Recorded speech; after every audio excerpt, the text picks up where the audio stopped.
Saudaraku, hari ini kita akan masuk di bagian terakhir dari seri khotbah doa yang menghasilkan mujizat. Ya, jadi di bagian yang terakhir ini saya mau bagikan kepada kita tentang yang namanya kuasa melihat. Judul khotbahnya adalah Seeing with Supernatural Eyes atau melihat dengan mata rohani, melihat dengan mata iman. Karena kalau kita mau doa kita menghasilkan mujizat, maka kita perlu menggunakan kuasa melihat ketika kita berdoa. Sebenarnya ini didemonstrasikan oleh Tuhan sendiri ketika Dia menciptakan dunia ini. Sebelum Dia menciptakan dunia ini, saudaraku, terlebih dahulu di dalam benak Tuhan, di dalam roh Tuhan, Dia sudah melihat seperti apa nanti dunia ini. Jadi dunianya belum ada, belum terbentuk.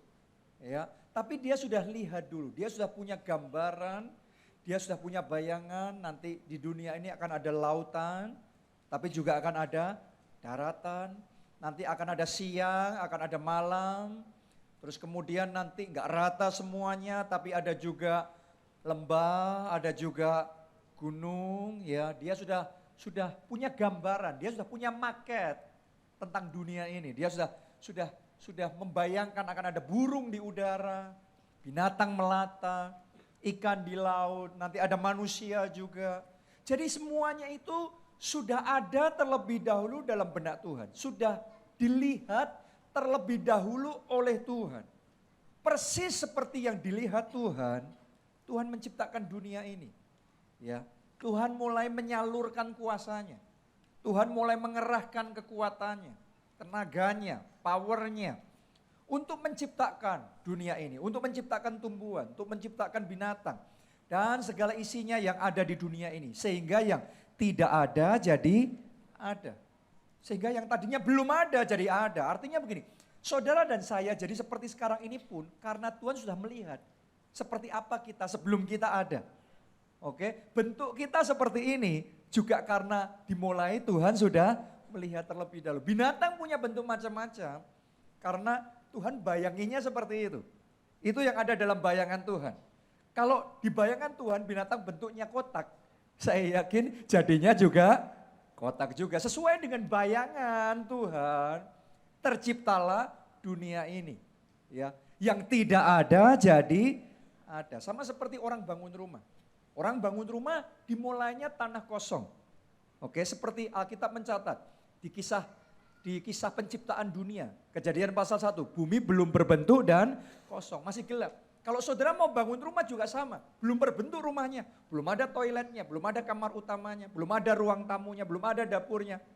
Dan masih kosong, masih tanah, masih kafling. Ya. Tapi kalau saudara mau buat jadi ada, harus ada gambarannya dulu, harus ngelihat dulu. Bayangannya rumah ini jadi seperti apa. Harus punya gambaran terlebih dahulu sehingga yang sekarang masih kosong, sekarang masih gelap, sekarang masih berbentuk, nantinya jadi ada. Nantinya jadi tercipta. Persis seperti itu Tuhan menciptakan dunia. Yaitu dengan kuasa melihat. Jadi Tuhan gak asal kerja, Tuhan gak asal menciptakan, Tuhan melihat terlebih dahulu. Karena itu saya mau ngomong begini sama saudara.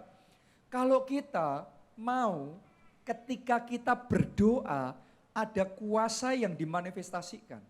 Ada kuasa yang dinyatakan sehingga mujizat bisa terjadi. Kita perlu untuk belajar berdoa dengan menggunakan kuasa melihat. Nah, yang saya maksudkan melihat di sini bukan melihat dengan mata jasmani. Oke? Tapi melihat dengan mata iman kita. Melihat dengan mata rohani kita. Karena kalau kita melihat dengan mata jasmani saja, dan sekarang yang Anda alami dalam hidup saudara kenyataannya adalah Anda terseok-seok. Saudara mengalami kenyataannya, saudara mengalami kemunduran. Kegagalan demi kegagalan. Berapa banyak orang langsung yang dia lihat itu langsung hopeless. Seolah-olah tidak ada harapan. Saudaraku, hari ini saya ingin ajak saudara belajar dari Tuhan. Sekalipun di awalnya bumi belum berbentuk, belum ada apa-apa ini. Tapi dia ngelihat dulu.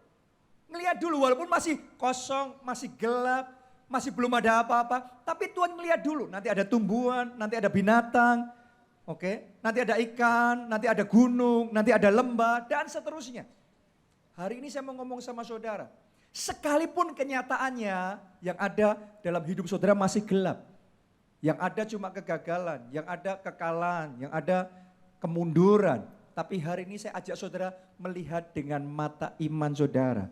Melihat dengan mata roh saudara.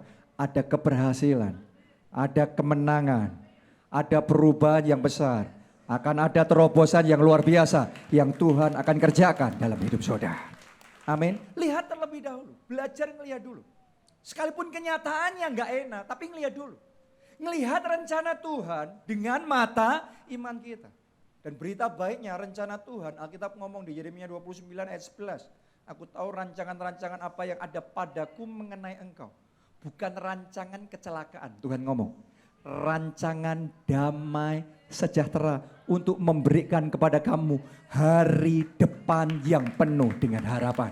Kita kasih tepuk tangannya yang paling meriah buat Tuhan yang rancangannya adalah hari depan yang penuh dengan harapan. Itu rancangannya. Jadi sama seperti Tuhan punya maket. Waktu bumi masih belum berbentuk kosong, Tuhan punya maket, Tuhan punya gambaran. Nanti kalau jadi seperti ini, itu namanya rancangan. Tahukah saudara, Tuhan juga punya maket untuk setiap pribadi di tempat ini. Marketnya bukan market kecelakaan, marketnya market damai sejahtera, rancangan damai sejahtera dan hari depan yang penuh dengan harapan. Tapi supaya itu bisa terjadi, rancangan Tuhan bisa terjadi dalam hidup kita, antara yang kita lihat harus cocok, harus sinkron dengan yang dilihat Tuhan. Dengan rancangan Tuhan. Tuhan boleh jadi punya rancangan masa depan yang gilang gemilang, hari depan yang penuh harapan. Tapi kalau dalam hidup kita yang kita ngelihat aku ini orang susah. Aku ini selalu gagal, kemana-mana ngerjain apapun rugi terus. Nggak ada yang jadi. Aku ini keluargaku bukan siapa-siapa, nasibku sial banget. Orang lain baik, yang lainnya maju tapi saya nggak pernah ngalami kemajuan. Kalau yang kita lihat selalu seperti itu, antara yang kita lihat dan yang Tuhan lihat, rancangan Tuhan nggak sinkron. Kalau nggak sinkron, nggak cocok, kuasa Tuhan tidak dimanifestasikan. Maka seperti bumi belum berbentuk dan kosong, kalau belum cocok sama rancangan Tuhan, ya tetap kosong. Nggak ada, tetap tidak ada. Kalau saudara mau melihat perubahan terjadi, terlebih dahulu lihat rancangan Tuhan. Saya mau ngomong sama saudara, Tuhan punya rancangan yang besar untuk hidup saudara. Rancangan Tuhan adalah rancangan yang luar biasa. Setiap orang di tempat ini saya mau katakan sama saudara, Anda bukan orang biasa, Anda ini adalah para pemenang. Bahkan Tuhan membangun saudara jadi lebih dari pemenang. Amin. Jadi tidak seharusnya satu orang pun di tempat ini, walaupun gelap sekali hidupmu, kosong sekali, nggak ada apa-apanya sekarang, seperti bumi belum berbentuk. Tapi seharusnya tidak ada satu orang pun yang menatap hari esoknya dengan tertunduk. Seolah-olah nggak ada harapan. Memang sekarang belum ada apa-apanya. Tapi rancangan Tuhan hari depan yang penuh dengan harapan. Kalau Anda percaya, Anda bisa melihat itu dengan mata iman saudara. Kuasa Tuhan akan dimanifestasikan. Yang tidak ada akan jadi ada. Tadinya tumbuhan juga nggak ada, bumi belum berbentuk dan kosong. Kalau sekarang masih kosong bukan berarti nanti kosong terus. Kalau sekarang nggak berbentuk hidupmu rasanya nggak ngelihat apa-apa, belum tentu nanti sama seperti itu terus. Yang tidak ada akan jadi ada. Saya berdoa, pertobatan keluarga saudara yang sekarang belum ada cuma sendiri di keluargamu. Tapi Tuhan akan buat jadi ada. Anda dan seisi keluarga saudara, bahkan keluarga besar saudara terima anugerah pertobatan, anugerah keselamatan. Anda terima keselamatan dari Tuhan. Amin. Saya berdoa kesembuhan yang belum ada, nanti jadi ada. Terobosan yang belum ada, jadi ada. Mujizat yang belum ada, jadi ada.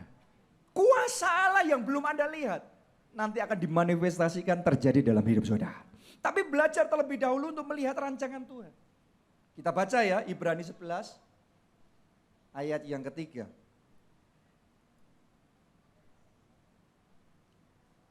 Saya bacakan. Karena iman, karena apa? Iman. Coba semuanya katakan lebih keras, iman. Karena iman, kita mengerti bahwa alam semesta telah dijadikan oleh firman Allah, sehingga apa yang kita lihat telah terjadi dari apa yang tidak dapat kita lihat. Maksudnya yang bisa dilihat di sini adalah yang bisa dilihat dengan mata jasmani. Oke? Alkitab ngomong yang bisa kita lihat, semua tumbuh-tumbuhan, binatang dan bumi dan isinya ini telah terjadi dari apa yang tidak dapat kita lihat. Saya mau ngomong begini, banyak orang merasa tidak mampu melihat apa-apa dalam hidupnya. Banyak orang merasa nggak bisa melihat masa depan yang baik. Banyak orang melihat keadaannya hopeless. Nggak ada harapan bakal sembuh. Nggak ada harapan bakal bisa punya anak. Nggak ada harapan bakal bisa punya rumah sendiri. Nggak ada harapan bahwa keluarga saudara bisa dipertobatkan karena mereka menolak terus. Itu nggak kelihatan sekarang dengan mata jasmani. Tapi Alkitab ngomong, karena iman. Hari ini saya ajak saudara ketika engkau berdoa, berdoa dengan mata iman saudara. Karena kita ngomong, apa yang kita lihat telah terjadi dari apa yang tidak dapat kita lihat. Jadi kalau sekarang kau belum mampu melihat dengan mata jasmani, lihat dulu dengan mata imanmu. Nanti yang sekarang tidak kelihatan akan jadi kelihatan. Tumbuhan yang tidak kelihatan jadi kelihatan, binatang tidak kelihatan jadi kelihatan. Di dalam nama Yesus kemenangan yang belum kelihatan akan jadi kelihatan. Promosi yang belum ada akan jadi ada, terobosan yang belum ada akan jadi ada dalam hidup saudara. Haleluya. Dimulainya dengan iman. Jadi kalau berdoa, doanya sebagian orang salah karena itu nggak ada mujizat. Berdoa Tuhan sembuhkan saya. Tapi dalam bayangan kita, setiap kali kita ngerasa sakit, ada yang salah dengan tubuh kita ngomong jangan-jangan kanker. Jadi doanya Tuhan beri kesehatan, sembuhkan. Tapi bayangan itu yang kita lihat dalam jiwa kita. Dalam benak kita, dalam hati kita, dalam pikiran kita. Yang dilihatnya kanker. Doanya Tuhan berkati saya. Tapi kekhawatiran, ketakutan muncul. Jangan-jangan bangkrut. Jangan-jangan saya tidak bisa bayar hutang. Anda harus ngerti. Itu yang Anda lihat. Yang kita lihat itu bisa sadar, bisa tidak sadar. Tapi Anda harus hati-hati. Karena yang kita lihat di dalam kita lebih powerful. Lebih besar kuasanya daripada yang kita lihat di luar kita. Yang Anda lihat dalam hati, dalam pikiran saudara, itu lebih menentukan hidup saudara dibandingkan yang engkau lihat dengan mata jasmanimu. Yang saudara lihat dengan mata jasmani sekarang nggak kelihatan apa-apa. Belum ada rumah, belum ada anak, Anda menikah sekian tahun, Anda belum melihat ada rumah, Anda kerja sekian tahun, karir saudara masih mandek, Anda belum melihat apa-apa. Tapi yang engkau lihat dalam hatimu, itu yang akan menentukan. Kalau yang saudara lihat kanker, yang saudara lihat jatuh, yang saudara lihat bangkrut. Walaupun itu yang bukan kita inginkan, tapi kita ngelihatnya itu terus. Jangan heran kalau nanti akan jadi seperti itu. Ayub ngomong begini, apa yang aku takutkan itu yang mendatangi aku. Kenapa? Karena yang ditakutkan orang itu yang dibayangin terus. Yang ditakutkan orang itu yang diimajinasikan terus. Jangan-jangan itu yang kita lihat dengan mata hati kita, dengan mata pikiran kita, dalam benak kita. Makanya itu yang terjadi. Hari ini saya berdoa di dalam nama Yesus. Semua imajinasi kita dikuduskan oleh Tuhan. Semua bayangan yang salah, baik itu sadar maupun tidak sadar, semua yang negatif dihancurkan, dipatahkan, disingkirkan, digantikan. Rancangan damai sejahtera hari depan yang penuh harapan. Tepuk tangannya yang paling meriah buat Tuhan kita.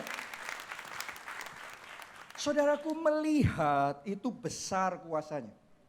Dan sekali lagi saya ngomong, melihat di dalam lebih powerful daripada melihat di luar. Jadi yang kita lihat dalam hati kita, benak kita, bayangan kita, alam bawah sadar kita. Itu sangat penting. Dan itu sangat menentukan hidup kita. Suatu kali ada seorang peneliti yang bernama Masaru Emoto. Kalau saudara ke toko buku, Anda bisa beli bukunya. The True Power of Water. Ya, jadi dia mengadakan sebuah penelitian. Dia memfoto air ketika dibekukan dengan suhu minus 15 derajat Celcius. Oke, terus difoto selama 20-30 detik akan kelihatan ada gambar kristalnya. Tapi menariknya begini, kalau air itu dikasih tulisan kata-kata yang baik, gambar kristal yang terfoto, yang muncul, itu kristalnya bisa bagus, kelihatan bagus. Segi 6 gitu, segi 6-nya bagus. Tapi kalau dikasih kata-kata yang jelek, di fotonya sama muncul gambar juga, tapi pecah-pecah, rusak, jelek. Jadi kalau ngomong terima kasih di foto, ya maksudnya bukan ngomong, dikasih tulisan terima kasih, airnya ternyata bisa melihat dan dia bisa muncul, apa itu namanya, gambar kristal yang baik. Sedangkan dikasih tulisan kamu jelek, nggak ngomong tapi kasih tulisan. Tapi di foto munculnya kristalnya jelek juga. Coba Anda renungkan ya, air saja bisa bereaksi seperti itu terhadap tulisan. Berarti melihat kan? Yang positif dan yang negatif. Anda coba bayangkan, tubuh kita manusia 70% terdiri dari air juga. Kalau dalam benak kita tulisannya, aku ini sial, hidupku ini gak punya masa depan, rasanya apa-apa gak berhasil. Jangan-jangan tanpa kita sadari, kita merusak hidup kita sendiri. Sebagian orang ngomong terus dalam benaknya, aduh kok aku sakit-sakitan, sedikit-sedikit capek, aku gak punya kekuatan, jangan-jangan umurku gak panjang. Saudaraku, saya mau ngomong sama saudara, tanpa sadar kita membuat diri kita sendiri melihat bayangan-bayangan yang negatif, yang merusak kesehatan kita, merusak masa depan kita, merusak pernikahan kita, merusak keluarga kita. Hari ini sekali lagi saya mau ngomong sama saudara, melihat itu punya power yang besar. Jadi hati-hati dengan bayangan-bayangan yang Anda izinkan ada dalam benak saudara. Apakah itu bayangan negatif atau positif? Anda harus filter. Pastikan itu bayangan yang daripada Tuhan. Pastikan itu rancangan firman Tuhan. Amin. Jadi kalau rancangan jelek, sama seperti Anda bangun rumah. Saudara sama arsitek. Kalau dikasih gambarnya nggak bagus, Anda pasti minta ganti yang bagus. Sama juga kalau gambar yang Anda bayangkan selama ini dalam benak saudara nggak bagus, yang salah seperti aku miskin, aku nggak punya pengharapan. Selama itu yang kita lihat, tanpa sadar kita menyerang diri kita sendiri. Kita merusak hidup kita sendiri. Kita menghancurkan pengharapan kita sendiri. Hari ini saya ingin ajak saudara merubah yang Anda lihat. Oke, hari ini katakan, aku orang yang diberkati Tuhan. Mungkin kenyataannya belum seperti itu secara jasmani, tapi lihat dulu. Lihat dulu. Saudara orang yang diberkati oleh Tuhan. Dalam hidup saudara ada favor dari Tuhan. Ada anugerah Tuhan yang besar. Apa saja yang engkau perbuat, dibuat Tuhan jadi berhasil dalam hidup saudara. Ada kemenangan, ada penyertaan Tuhan, ada pemeliharaan Tuhan yang sempurna dalam hidup. Kenyataannya sekarang engkau ngerjain apa aja nggak ada yang jadi. Tapi lihat dulu, saudara orang yang beruntung kemanapun engkau pergi. Engkau orang yang selalu mujur, dimanapun engkau berada ada saja pintu yang terbuka. Ada saja jalan yang dibukakan oleh. Lihat itu terlebih dahulu. Karena yang engkau lihat, kalau sinkron sama rencana Tuhan, akan memanifestasikan kuasa Tuhan. Itu yang membuat yang tidak ada jadi ada. Kemujuran yang tidak ada jadi ada. Keberuntungan yang tidak ada jadi ada. Kemenangan yang tidak ada jadi ada dalam hidup saudara. Haleluya. Karena ini penting sekali. Dulu pertama kali saya menggembalakan gereja, jadi gembala. Jemaat masih puluhan orang di Jogja. Setiap kali saya naik mobil, saya keliling kota dan saya melihat ada gedung-gedung yang besar. Pokok kalau gedungnya besar, syaratnya. Saya masih ingat sekali, saya selalu tunjuk, saudaraku. Beberapa orang jadi saksinya, kalau sempat ada di mobil saya sama saya selalu tunjuk, dalam nama Yesus. Suatu hari nanti gereja kita akan ibadah di tempat-tempat yang besar seperti ini. Saya selalu tunjuk, dalam nama Yesus kita akan bangun gedung-gedung besar seperti itu. Dalam nama Yesus kita akan punya gedung-gedung besar seperti ini. Itu jemaat masih puluhan. Ibadahnya masih biasa-biasa sekali. Nggak cocok sama yang dilihat dengan mata jasmani. Tapi saya lihat terlebih dahulu, walaupun belum ada, saya lihat dengan mata iman saya. Dan itu yang saya percayai. Saya mau ngomong sama saudara, waktu demi waktu, tahun demi tahun, kuasa Tuhan terus dimanifestasikan. Satu lagi terjadi, satu lagi terobosan terjadi. Terus gereja kita di Solo, terus di Jogja, di Semarang, di Jakarta, kita bersyukur Tuhan buka jalan di tempat ini. Sebentar lagi Tuhan buka jalan juga di Soho Capital, kita akan pindah di tempat yang lebih baik. Saya percaya dari kemuliaan pada kemuliaan, dari kemenangan pada kemenangan. Sesuai dengan imanmu terjadilah. Jadi hati-hati dengan yang Anda lihat. Kalau yang saudara lihat, waduh ini kayaknya nggak cocok buat saya yang ini aja. Ada orang sama-sama ngelihat tempat yang sama, rumah yang sama, tapi selalu ngomongnya kayaknya ini bukan buat saya. Saya yang ini aja. Tanpa kita sadari kita mengarahkan yang seperti ini. Kenapa? Karena kita berusaha mencocokkan hidup kita dengan keadaan kita sekarang. Hari ini saya mau ngomong sama saudara. Rugi kalau jadi orang Kristen seperti itu. Karena kita punya Tuhan yang berkuasa. Yang tidak ada, bisa jadi ada. Yang tidak kelihatan, bisa jadi kelihatan. Karena itu belajar berdoa menggunakan kuasa melihat. Karena ini ada power yang besar. Saya mau ajak saudara melihat satu kisah yang luar biasa sekali. Apa yang dilakukan oleh Yakub tentang kuasa melihat ini. Kita baca Kejadian 30 ayat 31 sampai 43. Ini ayat agak panjang, tapi enggak apa-apa. Saudara ikuti saja, jangan kecepatan bacanya. Bersama-sama saya supaya saya bisa jelaskan sama saudara. Oke? Karena kita butuh mencernanya, bukan selesaiin bacanya. Kita butuh mencernanya. Saudara siap? Yang siap boleh katakan amin. Anda kan lihat demonstrasi kuasa melihat. Saya bacakan. Kata Laban, apakah yang harus kuberikan kepadamu? Ini ceritanya Laban sedang nego sama Yakub. Karena Yakub mau berhenti kerja, ya terus Laban berusaha untuk pegang, jangan berhenti dong. Ya apa yang harus kulakukan kepadamu? Oke, mereka sedang nego ini. Laban berusaha mempertahankan Yakub, Yakub mau pergi, sekarang mereka nego. Mari kita lanjutkan. Jawab Yakub, tidak usah kau berikan apa-apa kepadaku. Aku mau lagi menggembalakan kambing dombamu dan menjaganya. Dengan kata lain Yakub ngomong, ya sudah, sekarang aku mau kerja lagi sama kamu. Ya mau, oke deh. Ya, tapi ada syaratnya, dia mau minta. Ini lagi rundingan salary-nya. Oke, upahnya dia. Asal engkau mengizinkan hal ini kepadaku. Hari ini aku akan lewat dari tengah-tengah segala kambing dombamu dan akan mengasingkan dari situ setiap binatang, ini kambing domba, yang apa? Berbintik-bintik dan berbelang-belang, segala domba yang hitam dan segala kambing yang berbelang-belang dan berbintik-bintik, itulah upahku. Tunggu sebentar, karena banyak yang mungkin belum paham di sini. Boleh lihat ke depan sini.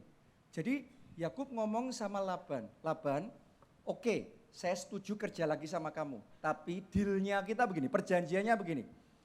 Kambing dombamu yang berbintik-bintik, yang berbelang-belang, dan yang warna hitam, singkirkan. Oke, berarti yang tersisa yang mana? Tersisa yang polos, yang polosan, yang putih. Oke, jadi yang bintik, yang hitam itu diambil sama Laban. Yang dihandle sama Yakub adalah yang polos. Sudah nangkep ya saya masukkan? Ya kita lanjutkan. Oke. Oh belum. Terus Yakub ngomong sama Laban begini, saya kan handle yang polos. Nanti kalau yang polos ini punya anak, kalau anaknya polos itu punya kamu. Kalau anaknya berbintik dan berbelang itu punya saya. Saya tanya sama saudara, harusnya kalau kambing domba berbintik berbelang, anaknya juga berbintik berbelang. Kalau polos, anaknya juga polos. Nah ini Yakub nggak masuk akal. Yang dia pelihara yang polos, tapi dia ngomongnya kalau polos itu punya kamu, tapi kalau berbintik dan belang itu upahku. Negonya begitu. Itu dealnya, itu perjanjiannya. Ya kita lanjutkan. ayat 33. Dan kejujuranku akan terbukti di kemudian hari, apabila engkau datang memeriksa upahku. Segala yang tidak berbintik atau berbelang, berarti yang polos, di antara kambing domba dan yang tidak hitam di antara domba-domba, anggaplah itu tercuri olehku. Sudah nangkap yang saya maksudkan? Jadi anggap saja kalau enggak ada bintik belangnya, itu tercuri. Jadi kamu ambil saja, itu punya kamu. Itu bukan jatah saya. Ya. Ayat 34. Kemudian kata Laban, baik, jadilah seperti perkataanmu. Karena Laban ini pengusaha, dia pinter, dia ngerti ngitungnya cuan. Ini deal yang akan sangat menguntungkan Laban. Karena secara manusia, yang domba yang polos ya anaknya polos. Kok minta upahnya yang berbintik dan berbelang? Langsung oke, gak mikir panjang, setuju. Ini orang gak tahu lawannya dia siapa. Oke, sekarang mari kita lihat, lanjutkan. Ayat berapa? 35. Lalu diasingkannya lah pada hari itu kambing-kambing jantan yang bercoreng-coreng dan berbelang-belang, dan segala kambing yang berbintik-bintik dan berbelang-belang, segala yang ada warna putih pada badannya, serta segala yang hitam di antara domba-domba, dan diserahkannya lah semuanya itu kepada anak-anaknya untuk dijaga. Ayat 36, kemudian Laban menentukan jarak 3 hari perjalanan jauhnya antara dia dan Yakub. Maka tetaplah Yakub menggembalakan kambing domba yang tinggal itu. Jadi dikasih jarak 3 hari perjalanan supaya Yakub nggak bisa mencuri. Kayak di Nusa Kambangan dikasih jarak sehingga narapidananya nggak bisa lolos. Bener? Ya, lanjutkan. Ayat 37. Lalu Yakub mengambil, nah ini caranya Yakub, mengambil dahan hijau dari pohon hawar, pohon badam, dan pohon berangan. Dikupasnya lah dahan-dahan itu sehingga kelihatannya gimana? Tadinya hijau, terus dikupasin, dikupas ini, dikupas sana, sehingga kelihatan apa? Berbelang-belang. Oke, sampai yang putih kelihatan. Ia meletakkan dahan-dahan yang dikupasnya itu dalam palungan, dalam tempat minum. Kemana kambing domba itu datang minum, sehingga tepat di depan kambing domba itu. Adapun kambing domba itu suka berkelamin pada waktu datang minum. Jika kambing domba itu berkelamin dekat dahan-dahan itu, maka jadi saat minum, saat berkelamin, kan di situ ada palungan, sudah dikasih dahan yang berbelang-belang tadi. Jadi setiap kali minum ngelihat itu. Setiap kali berkelamin ngelihat itu. Ngelihat terus. Oke, ya. Terus kemudian ditulis, akibatnya apa?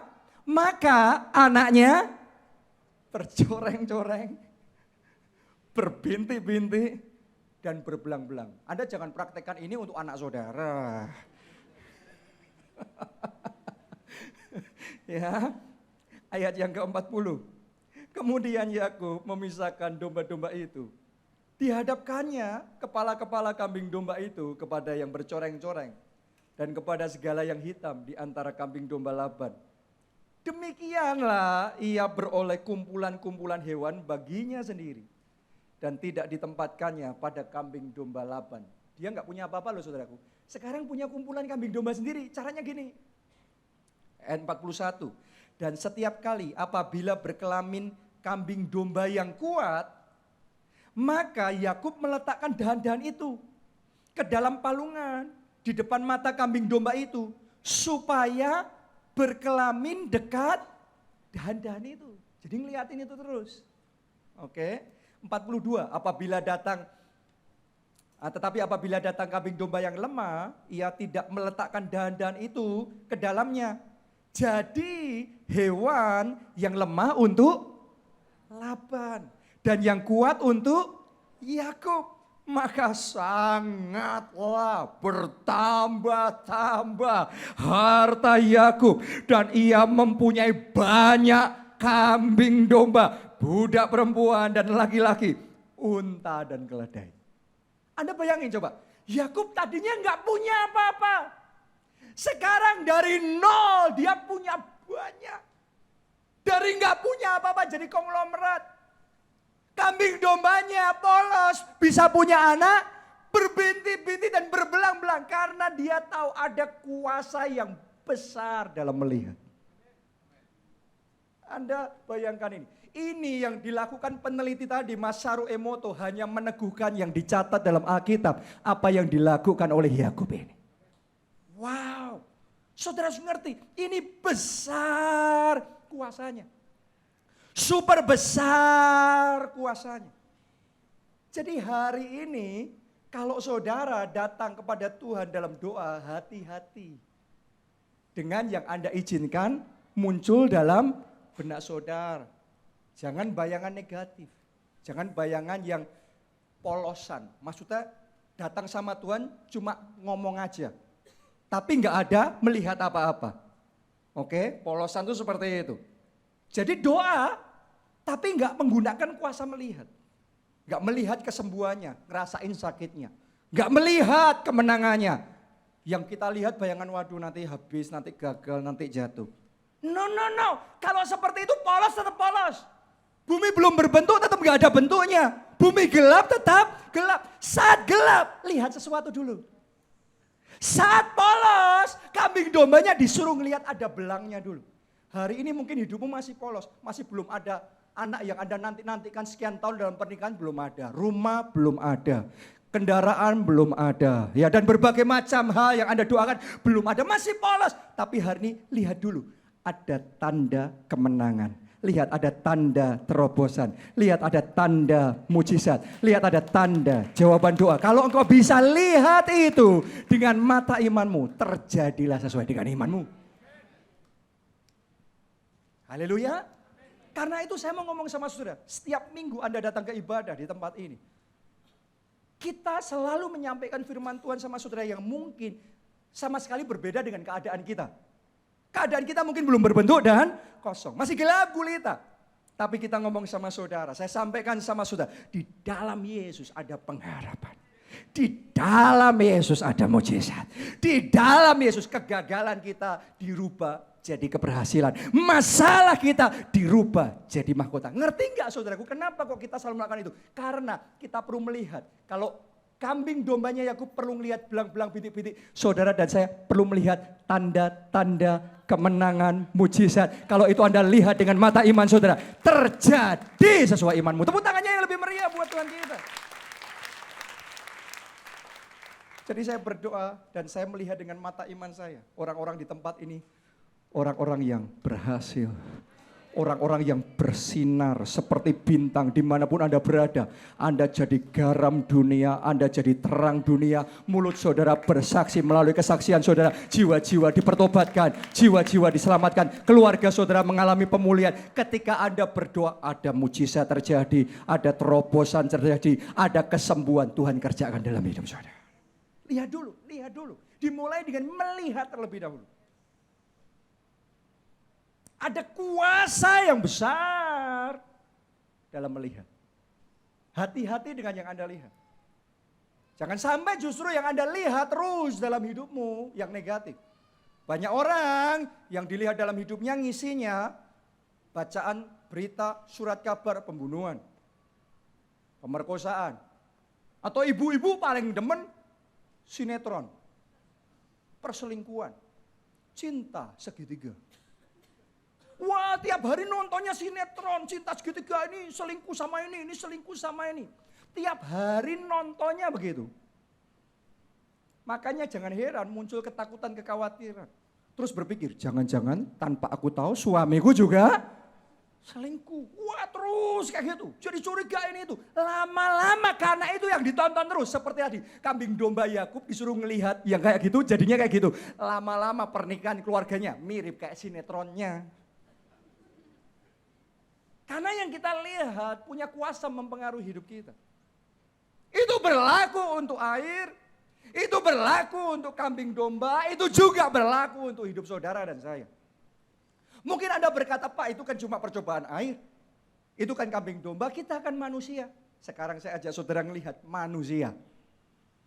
Oke, kita baca kisah tentang Abraham. Kejadian pasal yang ke-15 ayat 1 sampai ayat yang ke-6.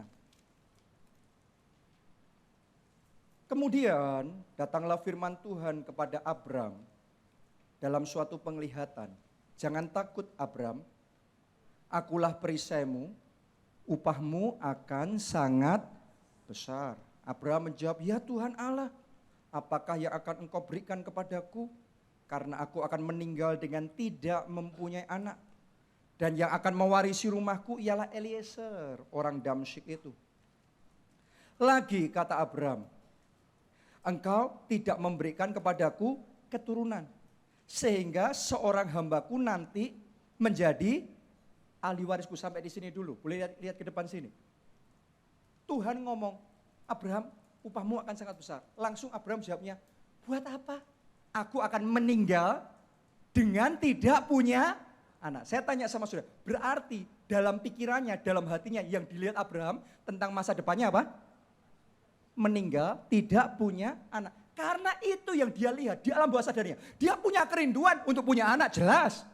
Itu doanya, itu kerinduannya. Tapi yang dilihat, aku akan meninggal dengan tidak punya anak. Bayangannya yang negatif menghambat kuasa Tuhan bekerja. Sehingga dia tidak bisa punya anak. Karena yang dipikirkan aku mandul, aku akan meninggal, tidak punya anak. Nanti yang mewarisi semua hartaku bukan anakku, tapi hambaku namanya Eliezer. Spontan dia ngomong sama Tuhan seperti itu. Karena itu bayangan. Jadi bedakan antara kerinduan doa kita dan bayangan yang terus-menerus ada dalam alam bawah sadar kita. Anda harus hati-hati. Dan Anda mulai evaluasi, teliti. Jangan sampai diizinkan bayangan yang salah. Harus dikuduskan setiap hari. Makanya Alkitab ngomong berubahlah oleh pembaharuan budimu. Pentingnya baca Alkitab. Pentingnya merenungkan firman siang dan malam. Supaya gambaran kita cocok sama rancangan Tuhan, sinkron.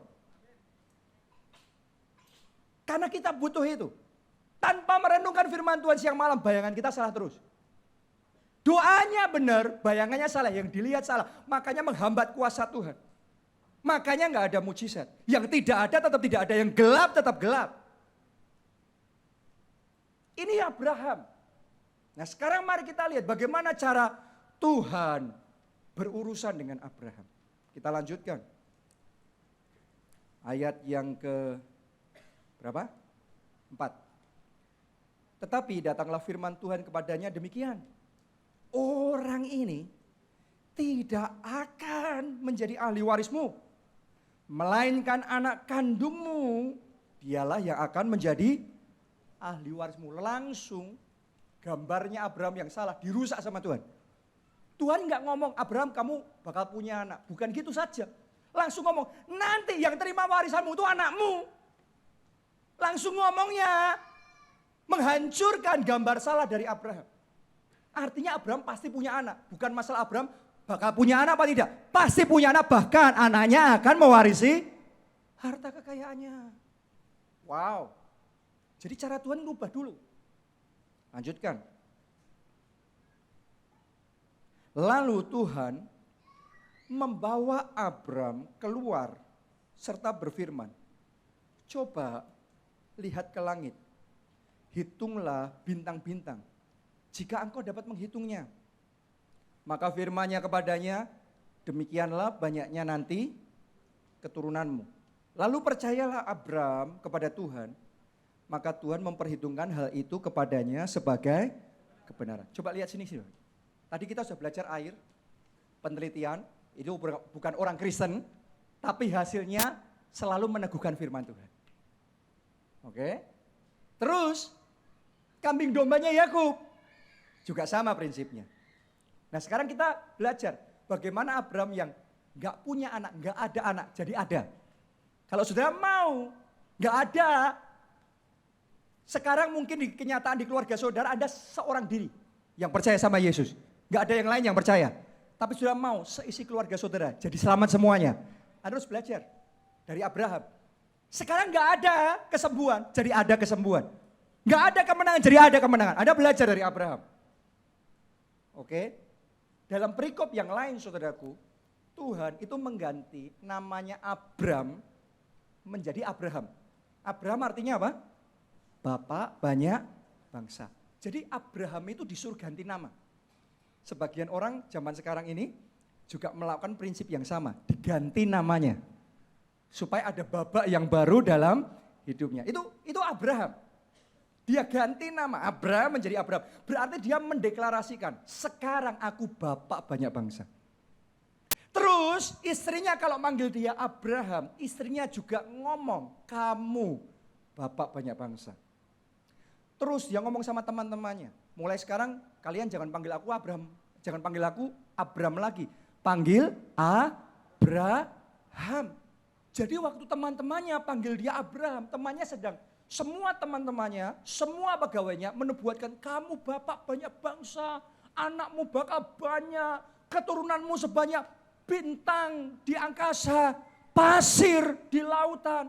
Semua orang nubuatin, sadar gak sadar, mau gak mau nubuatin. Karena itu arti nama Abraham. Itu yang namanya berdoa dengan kuasa perkataan. Itu khotbah minggu lalu kan? Anda perlu itu. Dan kita sudah belajar itu minggu lalu. Nah sekarang ditambah lagi. Baru aja kita baca perikop ini. Supaya yang gak ada jadi ada. Tuhan bawa Abraham keluar dari kemahnya. Terus Tuhan ngomong, lihat ke atas. Lihat ke langit. Bintang-bintang di langit. Sebanyak itu nanti keturunanmu. Saudaraku, sebelum Tuhan ngomong seperti itu, buat Abraham ngelihat bintang di langit ya cuma sekedar bintang. Tapi sekarang Tuhan ngomong, no, itu bukan sekedar bintang lagi. Mulai hari ini, setiap kali engkau ngelihat bintang, itu keturunanmu. Jadi Tuhan berusaha mencocokkan antara mata jasmaninya dengan mata rohaninya. Tadinya cuma Tuhan ngomong, aku akan menjadikan kau bangsa yang besar. Tapi sekarang mata jasmaninya yang belum lihat, mana kenyataannya? Tuhan ngomong, yang itu, sebanyak itu. Kadang-kadang kita perlu berusaha mencocokkan mata jasmani kita dengan mata iman. Itu ibaratnya kalau zaman dulu kan belum ada foto kan, belum ada video. Adanya bintang di langit, Tuhan ngomong sebanyak itu nanti Abraham keturunanmu. Wow, dan Abraham mulai melihat. Ketika Abraham mulai melihat, imannya muncul. Mata imannya, mata jasmaninya mulai sinkron. Dan dia mulai melihat, wow, itu anakku, itu cucu, itu keturunan. Wow, itu Isa, itu Yakub, itu Yusuf, itu Ruben, itu Gad. Dan seterusnya dia mulai melihat setiap bintang-bintang itu jadi wajah-wajah keturunannya. Dan Alkitab mencatat begini, lalu percayalah Abraham kepada Tuhan. Percaya itu iman dalam hatinya. Berarti sekarang mata jasmaninya sinkron sama mata rohaninya. Imannya cocok sama rencananya Tuhan. Tadinya rencananya Tuhan, bapak banyak bangsa. Tapi yang dilihat Abraham, aku bakal mati dan tidak punya anak. Oke, sekarang dirubah. Sinkron, yang dilihat Tuhan, bapak banyak bangsa. Yang dilihat Abraham, sebanyak bintang-bintang di langit, pasir di lautan. Sebanyak itu keturunanku. Begitu cocok, sinkron, kuasa Allah dilepaskan. Yang tidak ada jadi ada. Dia nggak punya anak, jadi punya anak. Wow, kuasa Tuhan didemonstrasikan luar biasa. Hari ini saya mau tantang saudara di tempat ini. Kalau berdoa jangan asal berdoa. Berdoa jangan tanpa melihat apapun. Ketika engkau berdoa untuk kesembuhan, lihat dengan mata imanmu, engkau sudah disembuhkan. Jangan berdoa minta kesembuhan dan ngomong, aduh kok aku masih sakit. Jangan berdoa tanpa melihat apapun. Berdoa, gunakan kuasa melihat. Mulai hari ini kalau engkau berdoa, supaya diberkati Tuhan. Lihat, saudara sudah diberkati Tuhan. Ada penyertaan Tuhan yang besar dalam hidupmu. Lihat nasibmu berubah. Nasib saudara bukan nasib biasa-biasa. Rancangan damai sejahtera. Hari depan yang penuh dengan harapan, penuh bintang harapan, bintang kemenangan, bintang mujizat, bintang prestasi terjadi dalam hidup saudara. Mulai hari ini lihat dulu bintang saudara. Sudah belum melihat bintang kemenangannya? Kalau berdoa untuk kemenangan tapi nggak ngelihat apa-apa, polosannya tetap polosan. Gelap ya tetap gelap. Lihat dulu bintang kemenangan, lihat dulu. Diri saudara adalah bintang pemenang. Lihat dulu bintang mujizat. Yang tidak ada, jadi ada. Terjadi dalam hidup saudara. Saya waktu itu ingat, saya praktekkan prinsip ini. Jemaat gereja kita masih 200. Terus Tuhan kasih visi 1000. Ya, 1000 jemaat. Jadi kalau saya di rumah, saya berdoa setiap hari sama Tuhan. Saya tutup mata, saya berdoa. Dengan mata iman saya melihat 1000.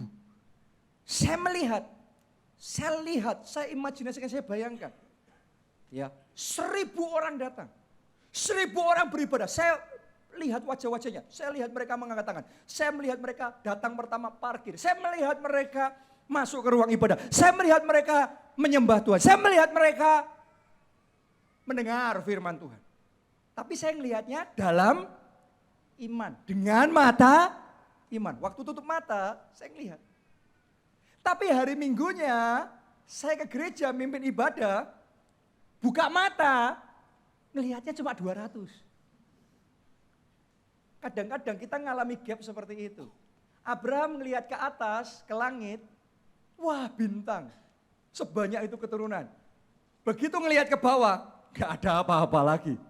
Jadi ada gap antara mata iman kita dengan mata jasmani kita. Saudara nangkep yang saya maksudkan?